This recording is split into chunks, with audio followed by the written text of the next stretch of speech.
My mom and I, along with my daughter, we had our own home in Middle Region, and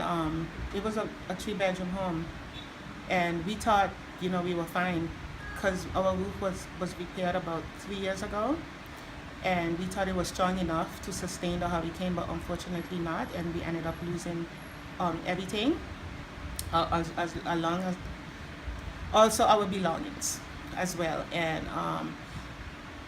that's what happened, and we ended up, in a situation like this. One can never be prepared for a situation like this. For instance,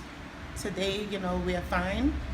and we think everything is gonna be okay, and then the next day we don't have anything, we don't have nothing. So